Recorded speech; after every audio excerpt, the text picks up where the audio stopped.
আসসালামু আলাইকুম বন্ধুরা, আপনারা যে ঐতিহ্যবাহী ঘরটি দেখতে পাচ্ছেন সেটি হলো 100 বছর থেকে 200 বছরের পুরনো একটি ঐতিহ্যবাহী ফসল রাখার গোলা।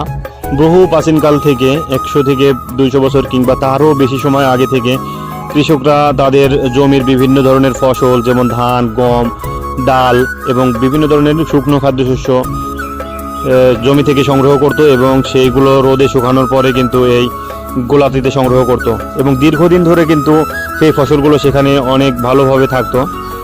বিংশ শতাব্দী কিংবা তারও পূর্বে কিংবা 90 দশকে গ্রামের প্রায় প্রতিটি বাড়িতে এই ফসল সংরক্ষণ করে রাখার জন্য এই গোলাগুলো দেখা যেত। কালের বিবর্তনে এবং প্রযুক্তির ছোঁয়ায় এই গোলাগুলো আর দেখা যায় না।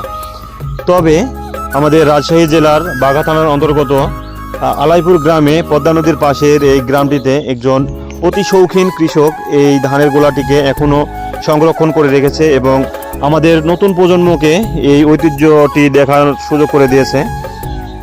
তাই জন্য আমরা সেই কৃষক পরিবারটিকে জানাই অন্তরের অন্তরস্থল থেকে অনেক অনেক ভালোবাসা, দোয়া ও শুভকামনা। ভিডিওটি ভালো লাগলে অবশ্যই লাইক, কমেন্ট এবং চ্যানেলটি সাবস্ক্রাইব করতে ভুল করবেন না।